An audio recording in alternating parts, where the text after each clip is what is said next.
This is the 30th of August, 1997. We're in Columbus, Ohio. I'm Victoria Ekegren interviewing, and this is Marvin Bertelson from the 493rd. First, tell me, where were you born? In Chicago, Illinois. What year? 25. Tell me about your family. Well, my mother was Norwegian and she came directly from Norway.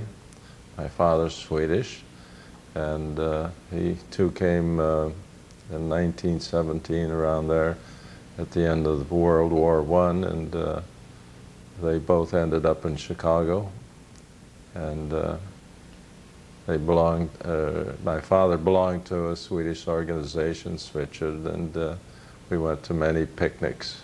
He was a block cutter foreman for United Wallpaper Company, which Sears owned at the time. My mother was a housewife. And we lived on the northwest side of Chicago at Belmont Central, where there were a lot of various ethnic groups living on our street, and we used to play ball out in the front. There were Italians, and there were Polish, and there were Irish, and Swedish, and we all mixed very well and got along very fine. Did World War I have any effect on you and your family? No, other than they both came over to the United States to seek a better life, I suppose. Tell me about the Depression years. Well, I was very small at that time, but everyone was very frugal and they watched their nickels and dimes very carefully. And things were very, well, when I grew up, things were very inexpensive.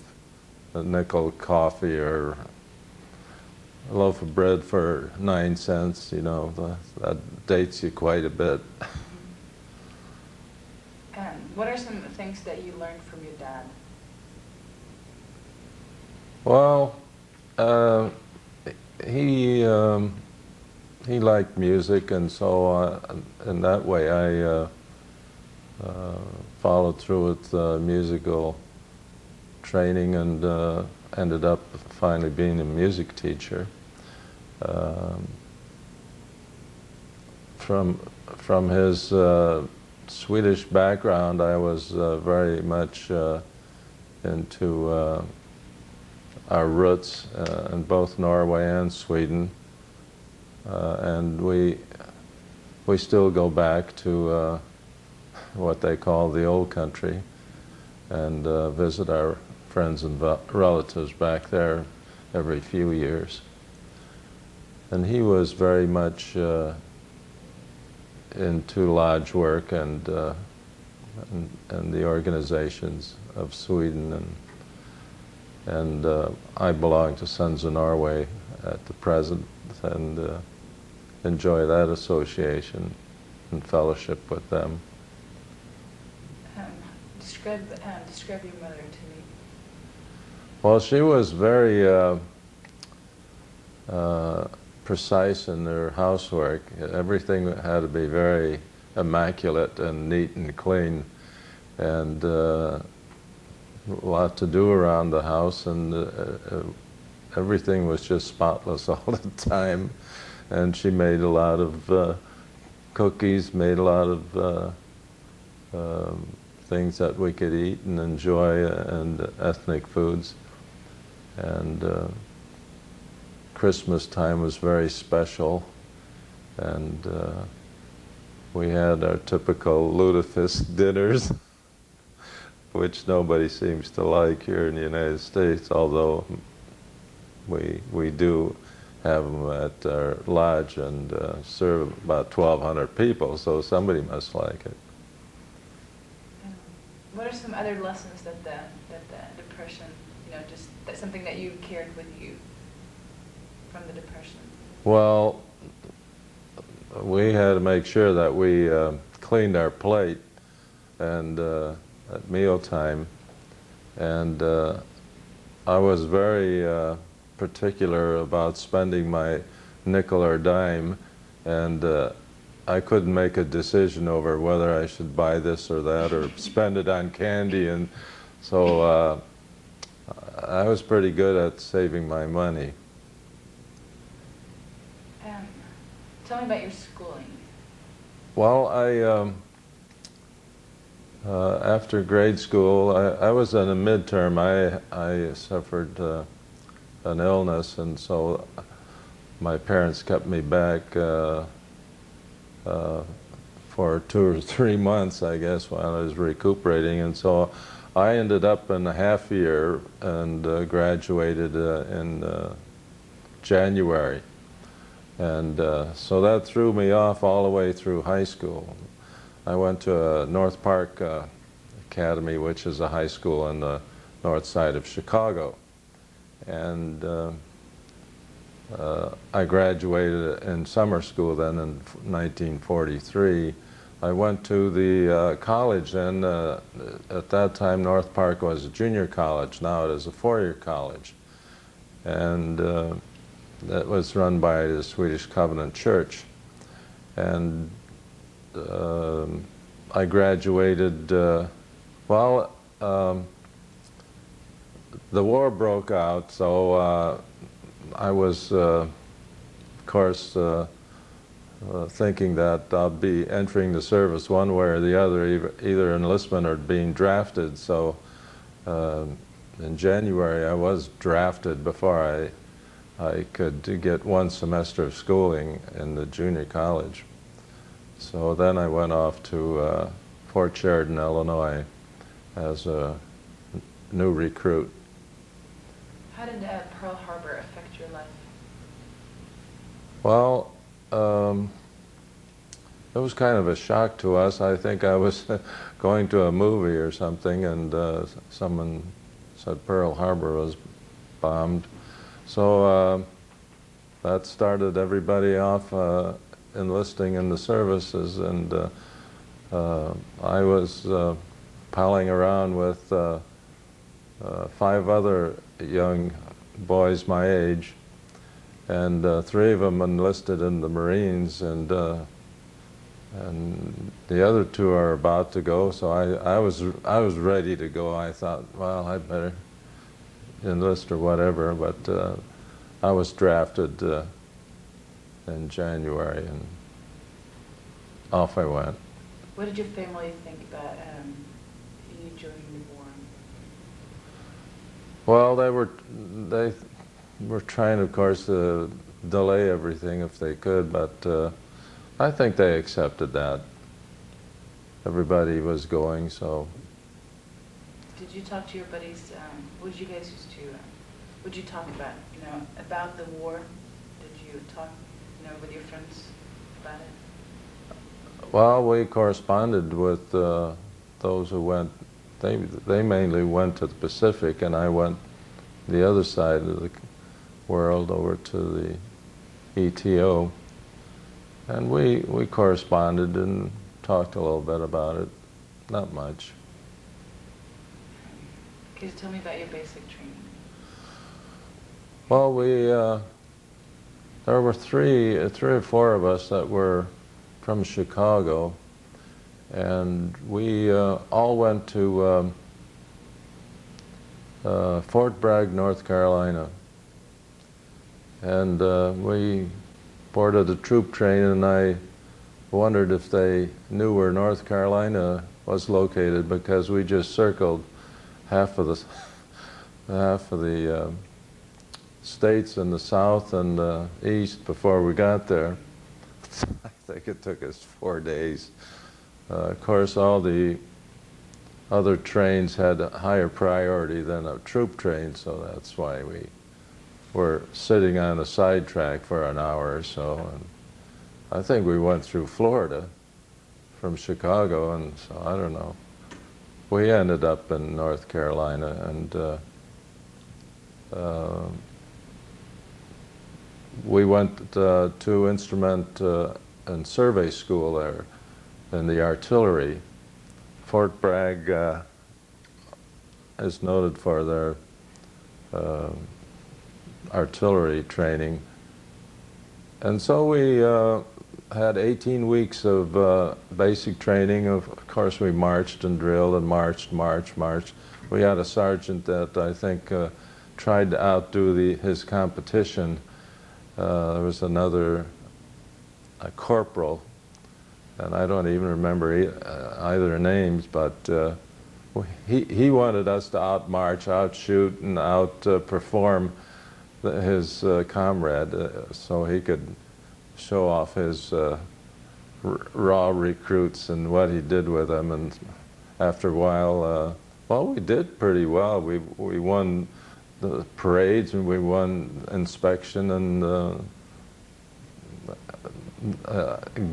shooting at the rifle range and so on. So at the very end, why, he turned out to be quite a different person. We almost liked him.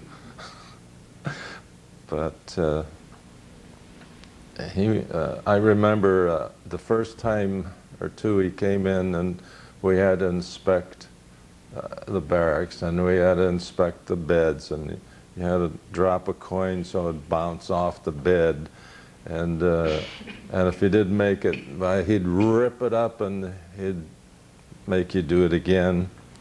But he brought in a lieutenant one time to inspect the barracks, and the lieutenant had yellow gloves. I'll never forget it. And boy, he started putting his yellow gloves under every sill and nick and cranny he could, and every one of us were just wondering, uh-oh, we're in deep trouble now. And so we were confined to the area or the barracks because the barracks was not that clean. There was some dust under the fire extinguisher or something. And so what they did was they took the garden hose and hosed down the whole inside the barracks with a garden hose. So after that, we were on our way to becoming more in his image as what a soldier should be.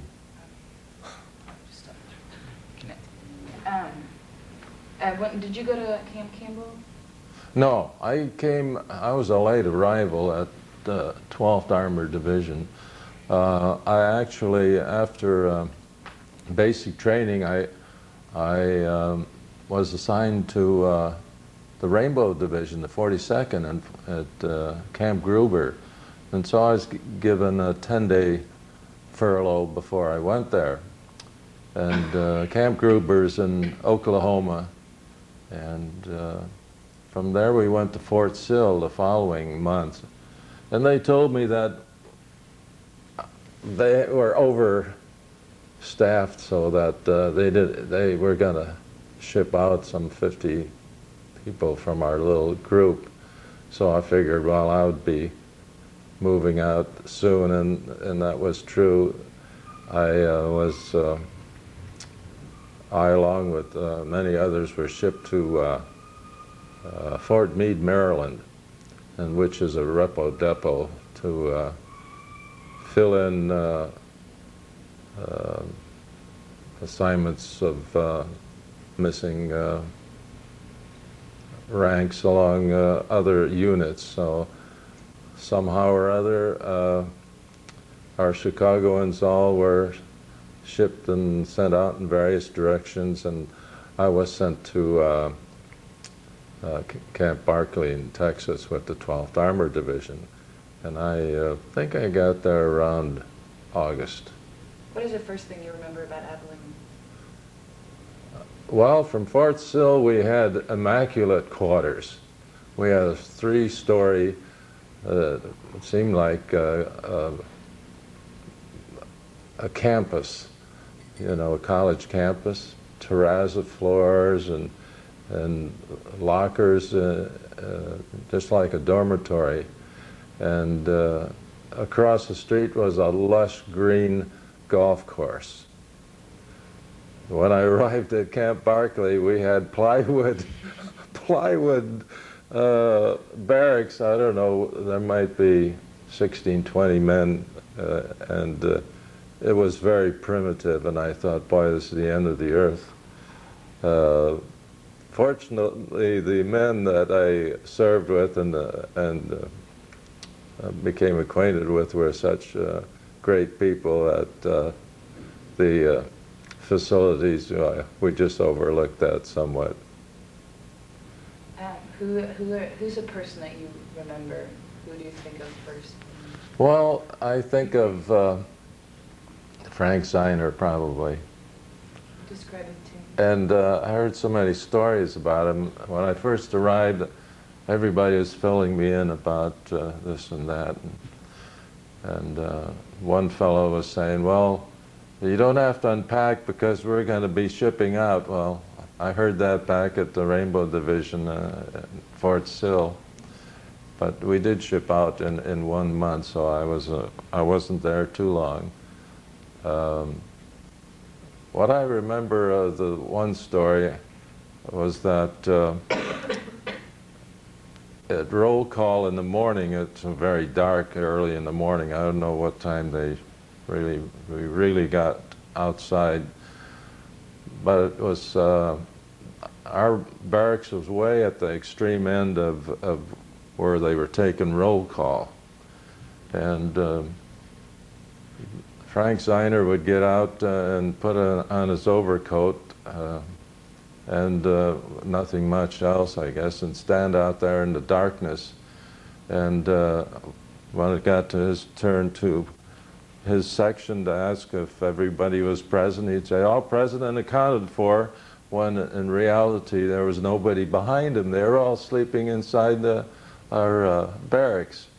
And so that was one story I heard about Frank Zeiner. And then he'd hop back into bed and catch a few more winks after that. Just like college kids. Did you ever go into Abilene? Yes, I went there several times. What did you do in town? I mainly went to the USO. Once in a while I'd go and play the piano or make a record and send it back home. That you could send a message or whatever, or I'd call. Calling on a telephone was a real major occupation. It took hours to complete a call back home. You'd put in your order, and then the operator would call you back when they completed the call. Well, it would take you hours to do that because there were so many soldiers there that placed an order. And then I'd go for maybe some coffee and donuts or whatever. But did you have a girlfriend back home this time? I don't think so. How did you communicate with your parents? Well, I wrote letters, and then I called them on the phone. And my mother, I started, after I've heard other people writing their Army stories down, I thought, well, I might as well do this also for my two sons. So I've been writing my recollections of my Army days. And I found in my mother's possessions a shoebox of all my letters that she kept. A whole bunch of them. Must be 40, 50 of them. And from that, and from our book that the 493rd printed and the 12th Armored Division, I have pretty much what I did from day to day. So that was a good record. I'm glad I found those. So now I'm compiling all that in a few pictures, and so it's turning out to be a big, thick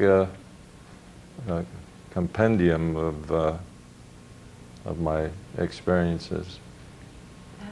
What are some training that you go through in Abilene? Can you describe that to me? Well, the training in Abilene wasn't much because everyone was getting ready to go overseas. The training I had, though, at Fort Bragg, I remember doing the surveying was that we'd had aiming stakes and whatnot, and we'd have to measure distances, and sometimes it'd have to go over and under or around or in a little ravine filled with real thorny bushes, and we had to measure the distance. I remember getting all scratched up from that. But it seems like we used coordinates after that and to direct the fire, and a lot of it was tossed out the window. What was your impression of Colonel Hartman? Well, I really never met him close. I got in a few places where with General Ennis and others who were planning some strategy, but I was never that close to any decision making. Otherwise, we would have gotten through with the war much sooner had I been part of it. Tell me about leaving. Well, I remember I had to clean out the railroad cars or kitchen and get it ready for our travel to Camp Shanks, New York. Other than that, I don't remember much preparation. We just more or less sat around and waited for the time that orders were given that we would be leaving. And once again, I think it took us 3 days to go or more to get over to Camp Shanks, New York. Tell me about the Camp Shanks. Well, it seemed like we weren't there very long. We just started long enough to find a boat that would take us overseas. I remember either Fort Meade or Camp Shanks, where we played little basketball during the time that we were waiting for deployment. I went to New York City one day, I guess it was, and walked around Times Square and looked at all the buildings, and bingo, it was time to go back to the camp, and I think I caught the last train back, and don't remember much other than that. Are you worried about the war at this time? Because now you're getting close to leaving. Well, in basic training, we were, every morning we had to appear for roll call, and then after roll call, they'd have the great big huge map, and of course D-Day had just been completed a few days before that, and the sergeant would map out the front lines all the time, and then the next day we'd go and would see what progress was made, and so we didn't miss the D-Day by too much. Maybe it was about 4 months before we arrived and entered combat. Yeah, I was very concerned about how things were going.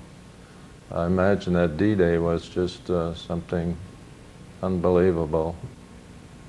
What do you remember about what was the name of the ship, and can you tell me about that? Tasker H. Bliss.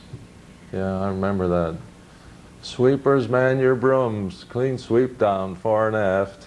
We heard that every morning, and oh well, I remember definitely the day we got on the ship, because that was my birthday, September 19th, and we were just loaded with this big heavy duffel bag and all our equipment, and we could hardly make it up the gangplank, and the sailors would help us at every corner and turn, and we had to go down to Dog 6, D6. That's about as far down in the ship as he could go, and boy, it was so hot, and we were all perspiring, and they threw us in this bunk, and we just stayed there uh, until they loaded everybody in.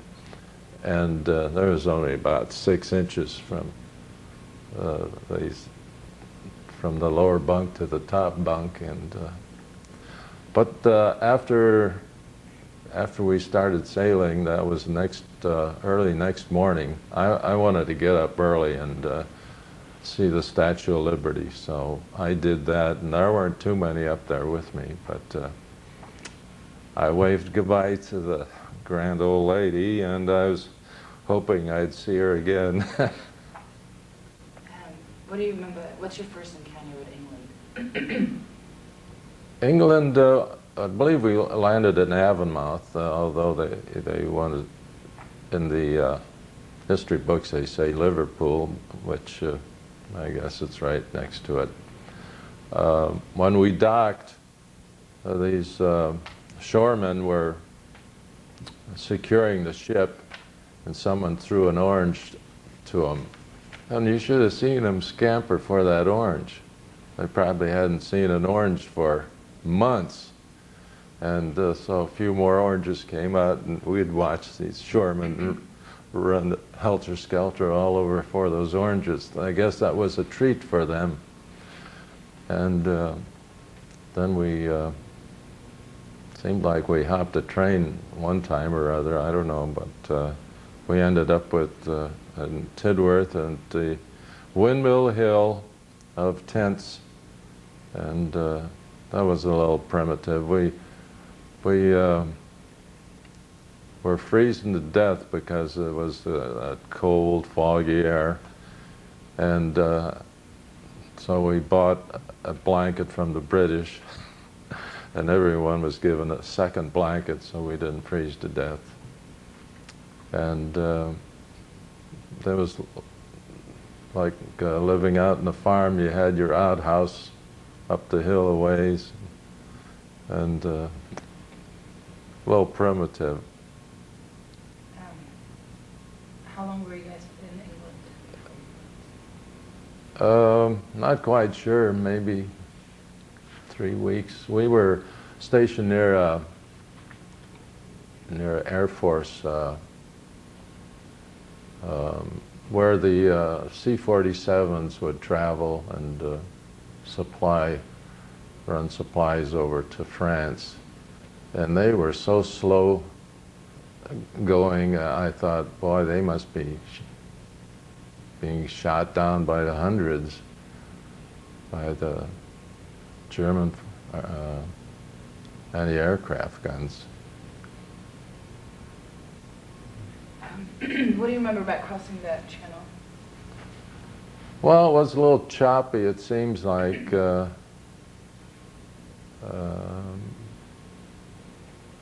Other than that, it took us a while to cross. While I was in England, we did have a chance to go to London once or twice.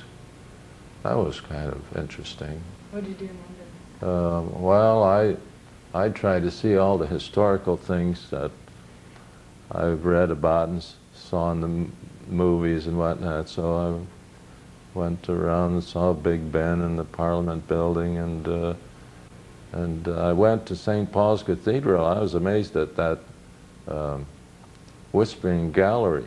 You could turn your head to one side and whisper like this, and it would travel all around to the person sitting on the opposite side, and he could hear every word. And went in Westminster Abbey, strolled around Piccadilly Circus, and I even went to a movie, and while I was sitting there, they flashed across the screen, air raid. Boy, I was going to jump up, and nobody moved. And, well, so I sat there, and I thought, well, I'll do what the rest of them are doing. And evidently, they've been used to air raids, and they figured, well, they're going to get bombed, well, so be it. But anyway, then pretty soon, all clear was flashed on the screen, and I guess that was the end of that. What's your first impression about France? France? Well, different language completely. And we crossed on an LST, and we were herded into an open semi without the top, you know.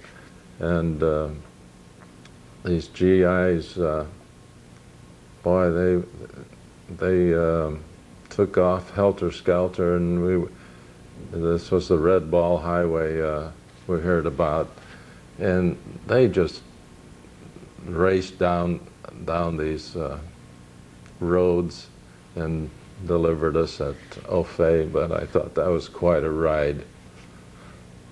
And we ended up in a barn the first night, and from there we went to tents out in the country. And then we were on guard duty, and from there our battalion, or our C battery, went to Port Bale, France, and from there we were supposed to watch the Channel Islands. Someone said, well, there's 7,000 Germans out there in these islands. And what they've been doing was taking boats and coming into the mainland, and they'd hold up these trucks on the Red Ball Highway, giving supplies to the troops, and then they'd hop their boats and go back. Well, our recon section was assigned to watch the islands. We had a big telescope and binoculars, and 24 hours a day we'd have somebody in the outpost. It was a small building next to a large dormitory, and the battery stayed in the dormitory, and well, we stayed there too, but then we observed from this house next door, and all we saw was some civilian gathering up some seaweed every morning or whatever with his donkey and cart. Otherwise, we never saw any enemy come in boats and raid any express. That was kind of interesting. I remember hearing Glenn Miller and all the big bands. I thought that was great. We'd hear him over the BBC, and I especially like Glenn Miller and his music. And we'd hear all these programs over the BBC. That was kind of fun. It kind of kept us in touch with home.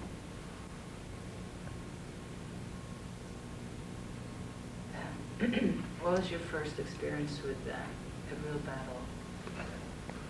Well, everybody said that we entered battle on the 5th of December. My mother's birthday was the 4th, so I remember definitely the 4th, because we went up to the battle lines on December 4th, and the next day we were going to establish an observation post at this house or place that we parked our vehicle, a half-track. And that night we were sitting in our half-track, and all of a sudden we were getting shelled. Zing! And boom, you know. And I thought, oh, where should we go? What should we do, you know? So we're green troops, you know. If we were smart, we would have gone in the cellar of that house. But we stayed in our half-track, and the shells were coming in, and it sounded like rain on our tarp, the roof of our half-track, and the fragments. And the next morning, we could see holes all over the place. And so I think we were in combat on the 4th. At least I was with our Ridge Runner half-track and Harvey Shoemaker and a couple others. Where did you move on from Well, from there we went, we were in Alsace, Lorraine section, and a lot of mud and a lot of grief. In Singling, we were in a house, and Frank Zeiner and I were heading toward the front door when all of a sudden a shell landed up on the roof right above the doorway, and I saw a soldier walking with his mess gear. He just came from lunch, and evidently these tile roof or the shell fragments hit this young soldier and killed him right in front of us out in the street. That was such a sad day for us. I really felt bad about that. What have you been trained to do during training? What was your task? Well, I was a scout. I came in as a scout to Camp Barkley, and so I was with the Forward Observers, the FO section, with Zeiner, and our lieutenant was J.W. Arbuckle, and Penny was his driver, and Cliff Sells and Beckman and a few others, and Winder. And we would take turns going up to the front lines, and if the infantry needed some support with artillery fire, or there was a target, then I would relay on the radio the messages back and forth, and direct artillery fire on the target. And many times the radio wouldn't work, and so that was always a problem. We would always be the second vehicle, which isn't the greatest place to be in a combat line. So, but... Tell me about your air observers. What do they do to help? Well, if it was foggy or rainy, cloudy or whatever, where we couldn't see a target, then they'd ask the people up in the Piper Cubs to do that. Yeah. What do you remember about Colmar, and when about did it take place? Colmar, I remember that was a night that we were out in this long column and cold, and we've been without sleep for about 30 hours or more, and we were so tired, and it was dark, and we were in the second vehicle. The first vehicle, I think, was in Captain Dane. He had his painted white because of the snow in winter, and we're sitting there in the half a division behind us, or CCA, I don't know, and Harvey Shoemaker, the driver, said, "Well, I got to get some sleep, so you you stay awake and let me know when this lead vehicle leaves." And we're just on the outskirts of Colmar, and all of a sudden a little time passed, and we heard a big rap on the door, and it was the officer. "I think you better go, there's nobody in front of you." And unbeknownst to us, the lead vehicle took off. And so I got up and poked my head through the ring of the 50 caliber mount, and off we went, and lickety split, and I don't know, I was looking for that white half track, and And we get to town, and we just kind of followed the main drag, and all of a sudden I sighted it way off to the, and we did catch up with them. But I was wondering if, you know, were there any enemy troops that were going? Here's only one half track in town that I know of. There probably others that circled around. But luckily we found them, and everybody behind us was like a rat race. I remember, though, after Colmar, we had another Hurlesheim in the south of there. Tell me about marching late at night. What do you remember about marching? I know you guys walked a couple of nights, all night long. We didn't do much walking. We were with the half track just about all the time. And, we would drive with these cat eyes, you know, and which are the lights that just have a little opening.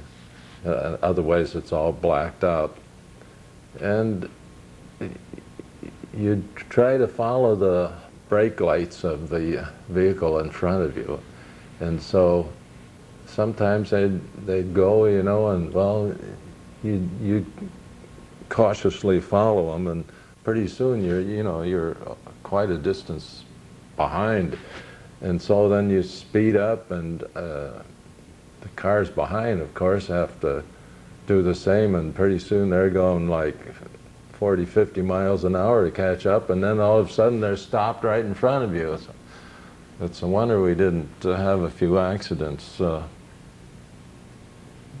following some people. Tell me about Hurlesheim. Hurlesheim, I wasn't the one up with the FO team, so I was in Bischweiler, and Arbuckle and Penny were up front, and they got wounded and sent back. And Cliff Sells came back one day, and he said, he told us, boy, things are pretty rough up there. So I was ready to go up, and he says, well, you better stay here. So we caught guard duty quite a bit. And one night, I spent practically my whole guard duty underneath the half track, because we were being shelled quite heavily. And that was due primarily to our beloved tankers, who moved into a field of hops, which we didn't know at the time what the poles are over there with the ropes and strings across. And finally someone said, oh, they grow hops, you know, for the beer. Well, anyway, the tankers moved into that field and started shooting at the front lines. Well, when they did that, the flare of the gun just pinpointed where they were. So the enemy just shot back at them, and we were right across the street, and we were being shelled really heavy.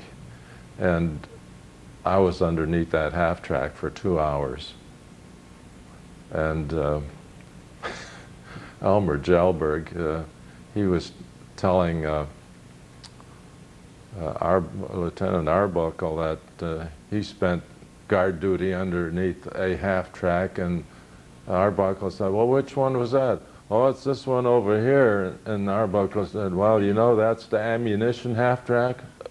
Ooh, not too wise of a choice. There's a lot of funny things that happened in the war besides tragedies, from catching chickens to running over rabbits and all sorts of stuff, yeah. Were you ever wounded in the war? No, I was not.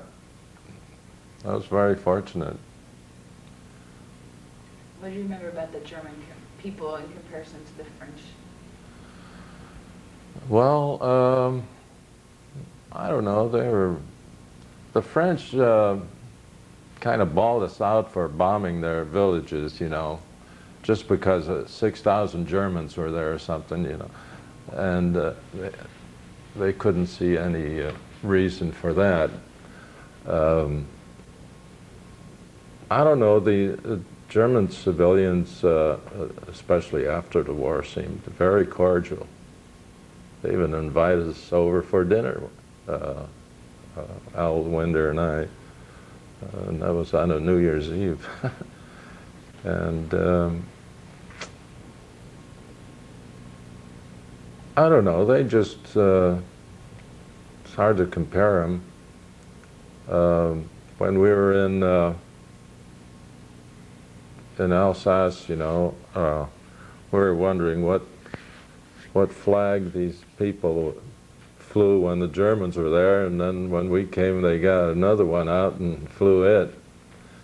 I remember one time I think this was in Bischweiler or Schaffenburg, someplace. I found a piano, so I thought, well, I'll go play the piano for a while. So I sat my carbine down over in the corner and I played the piano. Pretty soon I could sense somebody was by me, and I looked around. This old gentleman was listening to me play the piano, and he was between me and my gun, and I thought, I don't know if this situation is too keen. And like I said, I didn't know if they were sympathetic to the Americans or to the Germans, because they all spoke German, and you know, Alsace, it kept going back and forth. It depended who won the war, the last wars, who was flying the flag. So, oh, he clapped and he said, "Keep playing," you know. Well, eventually I went over and got my gun and felt more secure. But he was harmless, evidently, so that was nothing. What do you remember about the fast movement towards the Rhine? The Rhine, it seemed like going to the Rhine, we just went at will. We made like average 25 miles a day. And in combat, that was kind of unheard of, to travel that far of distance. But an armored unit, well, I could do that. And of course, we picked up a lot of prisoners and supplies and vehicles and ammunition dumps, hospitals, all sorts of things. Going into Ludwigshafen was a foggy day, and visibility was very poor. And I was with the infantry, I think. I don't know what unit, and we were in a long column of walking through this area, and the fellow behind me kept getting farther and farther behind, and pretty soon I told him, "You better keep up, or the people behind you won't know where we are." Well, it happened that there was only about 8 of us that were up ahead, and the rest of them I know where they were. So, but once again, nothing crucial happened. Did you take part in the liberations of the concentration camps? We were, yes, we were located very close to Herlock Lager number 4, and so a few of us decided we'd go over and see what it was like, and we came to the camp and very shocked at what we saw, and very awestruck. It was Sergeant Beckman, Gene Heinemann, and I. For sure, I'm not sure about Lazaga, and then another person. And I remember some of the scenes that you showed us, because the one where Beckman and 2 others are looking at some bodies. Heinemann went to get his camera, and I was standing next to him as he took their picture. And that's in our history book. And I've been speaking with survivors through the Northern California Holocaust Museum in San Francisco. So we go to various schools and put on assemblies for the high school students and show them exactly what we saw, and the survivors tell their story. Well, I show them pictures of what the camp looked like on the day we arrived. The guards at camp number 4 doused these huts with gasoline and set them on fire with the inmates locked inside. And so there were some charred bodies, and some were still smoldering when we got there. And the 4 or 5 of us, we were just so awestruck we didn't know what to say. We thought, how is this really happening, you know? And there was no guards around when our first troops arrived. They probably got put on their civilian clothes and took off, and no one ever saw those. In camp number 4, I don't know if there were any survivors. We saw a few wandering around the next day or so, but there were 11 camps total in the area, and around Landsberg. And the next day, when I saw one over at the farmhouse, I had carefully preserved 2 eggs. I don't know where I got them, probably from a farmhouse, chicken house.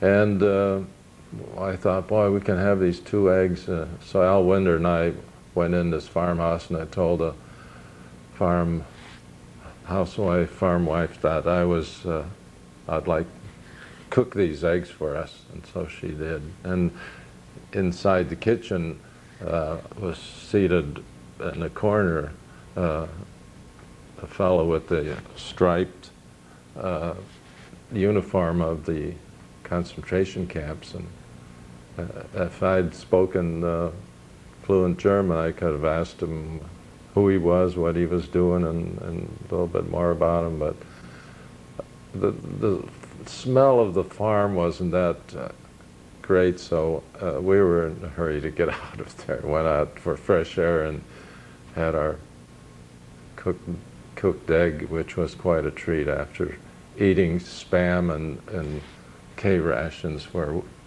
weeks. But the concentration camp, the huts were built so that only the roof was above ground, and the rest of it was about 4 feet underground.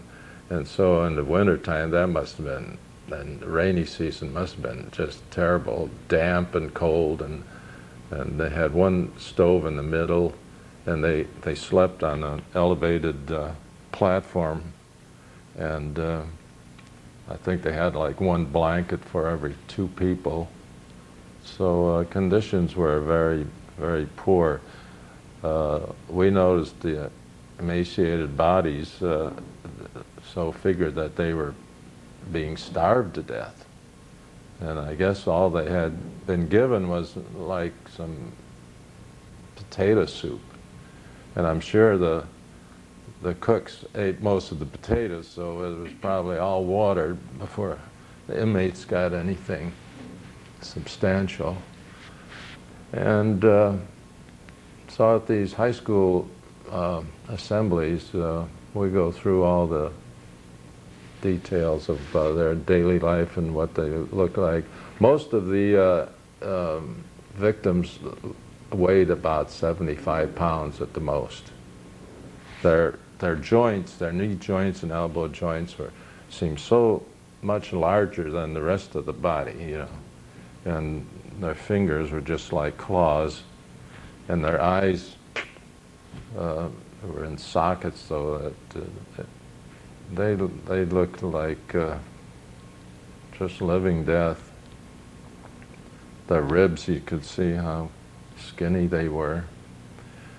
And I don't know how they, I don't know if they were all shot or beaten to death, or how they met their death, but they were all pretty much lined up in rows.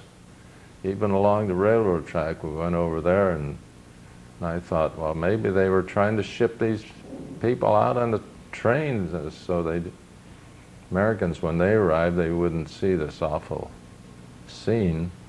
But I think they just shot those people or hit them over the head. At any rate, I was 19 years old, and even my young mind, I thought, how can anybody be so cruel to people like this?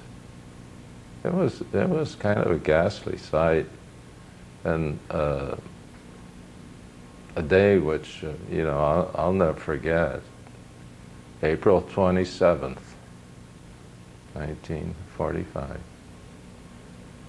and we weren't there very long because we still had a war to fight, and so we had to leave. But I understand our rear echelon units rounded up people in town, some very well-to-do citizens, and had them view the scene. And Colonel Seiler and Sergeant Bear,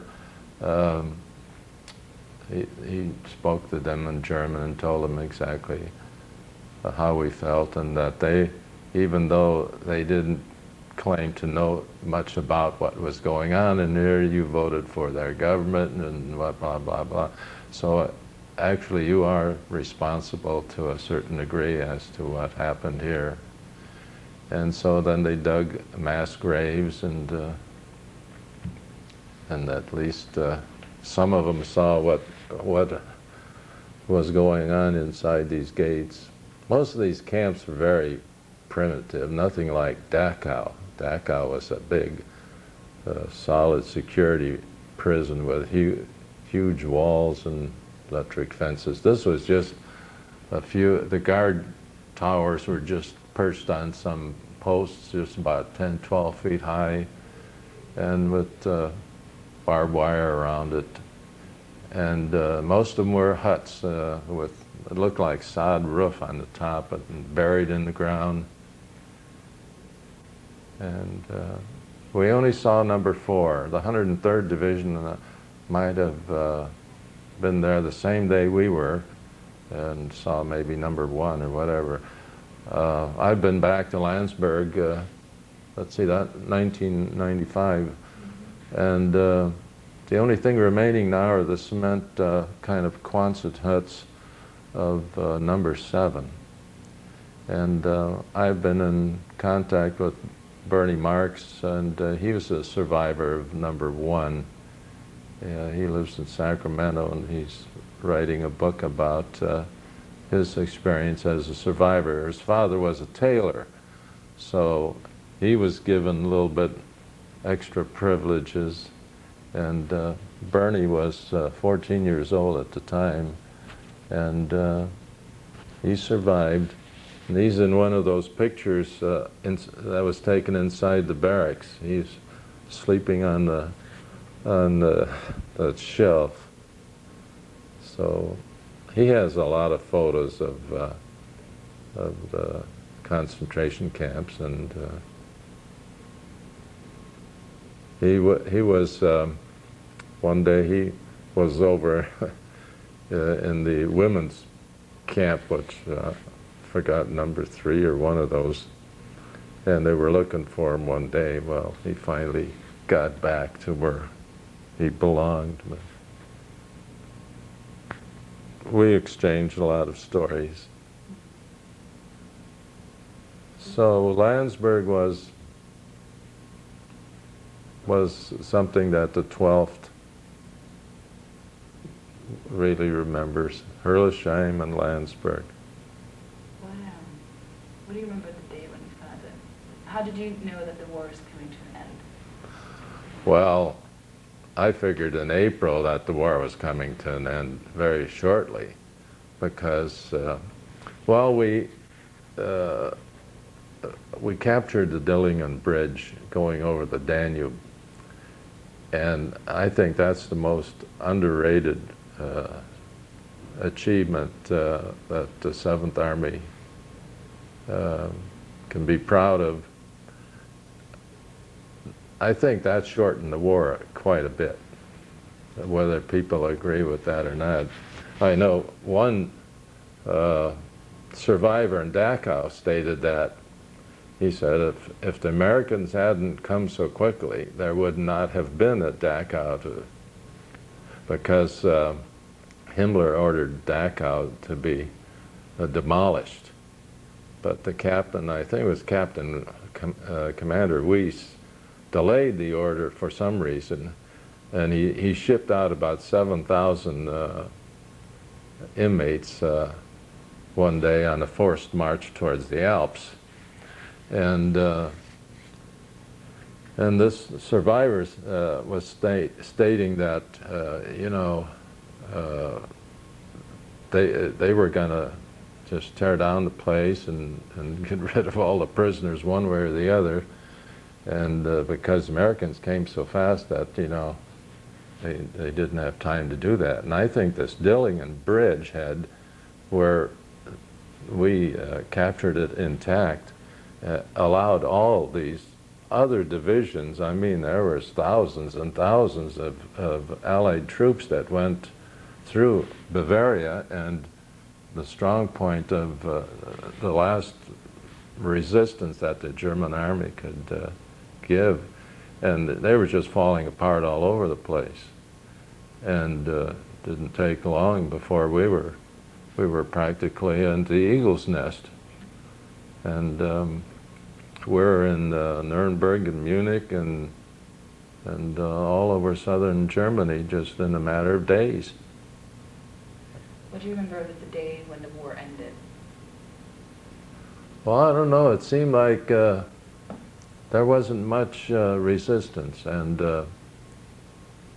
we ended up in Murnau, which is in south of Landsberg and south of Munich, and that was the start of the Alps, or we could see the Alps from there, and it even was snowing up there, and we just didn't, well, we had some resistance. It seems like the Germans would shoot an 88mm shell at you every once in a while at our column, and that would slow us down a little bit. But they were only the die-hard SS that were just trying to delay us a little bit. What do you remember of people's faces at that time? Well, I don't know. I didn't think there was much difference from one day to another. And when the 8th of May came by, why, we were all happy that that was it. And we felt, we were a group of, it seemed like the 12th Armored was a group of people from all walks of life that there was a job to be done. We'd go into service, hopefully win the war, and all go home in a short amount of time. And for me, it turned out that way. Do you remember, can you tell me about Colonel Hartman's, I believe he spoke to all of you when the war is over? Can you tell me about that? I don't remember that. No? Maybe I wasn't there. Yeah. What do you remember about going home, seeing your family again? Well, I stayed in and was in the Army of Occupation. We went to Heidenheim. That was our main. Camp and area, and after the war was over, And a lot of us shipped out to the 1st Armored Division. And the 12th, I don't know, they were going to go back and go back home and maybe pick up other soldiers. We were given points, so many points for every month of service and so on. And I had something like 45 points, and the rest of these fellas had 83 points. Mm-hmm. And going home, you needed 85 points, and so this one guy was all upset. I said, well, I'm sure you're going to go home on the next boat. Mm-hmm. Well, anyway, we were, a large group of us were shipped to the 1st Armored Division, and we were in Göppingen, Germany, which is not very far from Heidenheim. And because I could type a little bit, mm-hmm. I was battery clerk and mail clerk, and then I was even the reporter for Charlie Battery. So my column was Charlie's Chatter, so I had to write a column all the time. And well, that was fun. And then I joined a small group of musicians and played at the dances on Friday and Saturday night at the 5x5 Club in Göppingen, and also the American Red Cross Club. And that was kind of fun. Well, the leader of the band was a piano player, so I didn't get to play all that much. So I picked up bass viol and I started playing that. And so I was proficient enough on that to at least get by and play with him on that. And then I'd play the piano with him. He shipped out finally, or had to go to the hospital for some reason, so I took over the band. And but people were leaving to go home all the time, that we were left pretty much with piano and drums after a while. So. What has the 493rd meant to you after the war? Well, we get together in our association, and it's really a joy to see them every year. Every year I see a new group, though, because we move from location to location. We're either in Chicago, or we're in Washington, D.C., or we're out in Denver. So whoever lives close by usually comes. And in Washington, we did have a good group because that was a place everyone wanted to see, I guess. And so I saw new people there. And Houston will be another group. Maybe I'll see my old friend Gene Thomas, who played the guitar in service, and he and I would play together quite a bit. And we'd look around for a house that had a piano in it during the war, and then he and I would play a little bit. And he'd show me the chords, and then I'd pick up some chords to play, and then I'd add the lead line, and that's how I learned some of the songs. Do you have any other stories that you want to tell me? Stories? Oh, I was going to tell you about Hurlesheim number 2. Hurlesheim number 2 is south of Colmar. And this time, Sergeant Harrow and I, and had to be another person, were with the infantry, and I'm not sure which group that was. I thought I was scared twice during the war. This was the second one. We were in an open field and then heading towards the town, and there were some wounded German soldiers in the field, and we crouched down behind this big wall, and the German machine gun, the burp gun, was shooting through this hole in the wall, which was made by a large artillery shell, I guess. And these bullets were just zinging over our head, and I said to her, "Boy, you scared?" Like, afterwards I thought, wow, that's kind of dumb. But then I was worried about these Germans out in the field. They were still moving around, and I thought, gee, they could get a gun and shoot at us, and we're in an awful predicament here. But that didn't amount to much. We spent a night in that same house, and I'm sure the enemy absconded and they were gone. And we spent the night in the cellar of that little old house, and I guess we took off the next day. First time, I was a little apprehensive when we were with supporting the 106th Cavalry. I think it was in Volkingen or someplace. This was like the third or fourth day of combat. I don't know, maybe later than that.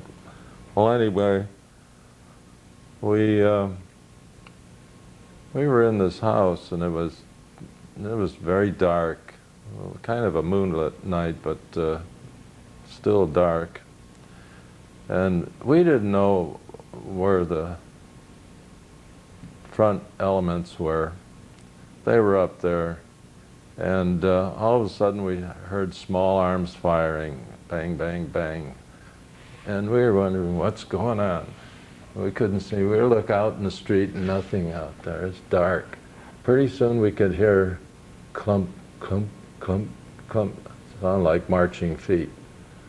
And boy, where did I hear that noise before? Finally it came to me. It sounds like hobnailed boots of German soldiers marching in the streets of Paris or wherever it was I saw in the newsreel. Oh my goodness, I thought, we're going to get captured.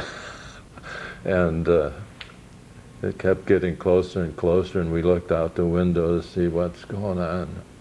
We're supposed to be forward observers for the artillery to help support this 106th Cavalry, who were veterans. You know, they had been in combat a while, and we hadn't.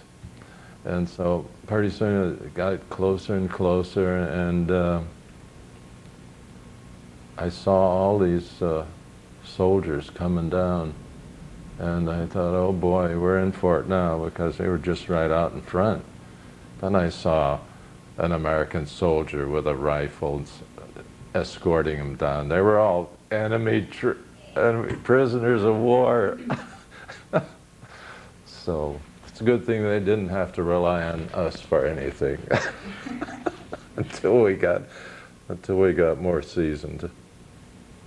Oh, do you have any questions? Do you have any other stories? I don't know. I can't think of any too many. We're fortunate. Although we were with the infantry a lot, you know, and we had our share of liberating wine from the cellars, and there at the end of the war we went into a butcher shop, and boy, we had hams hanging from our 50 caliber ring, and we liberated a great big vermouth flask. It was this high, and we could hardly get it in the half track, but it fit right in the middle, so we couldn't even get to our radio. Well, anyway, that was a big thing. One time we liberated, some wine out of the wine cellar, and we were drinking that. And, oh, what was that? And it was so disgusting. We couldn't figure out what sort of wine that was. Finally, somebody said, "Why, that's vinegar." Grief. Yuck.